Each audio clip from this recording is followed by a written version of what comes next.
हेर्दैमा राम्ररी देखेर आएको जिउ झन रहेछ सर्लकै पारेको चिन झन गरौँ हुन्न रहे मै च्याङ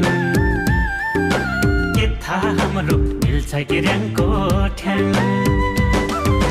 हेर्दैमा राम्ररी देखेर आएको जिउ झन रहेछ सर्लकै पारेको चिन झन गरौँ हुन्न रहे मै च्याङ के थाहा हाम्रो मिल्छ कि र्याङको ठ्याङ ख्याल गर्नु बेलैमा हे ख्याल गर्नु बेलैमा भोलि त के हुने थाहा छैन कर्मको खेलैमा भोलि त के हुने थाहा छैन कर्मको खेलैमा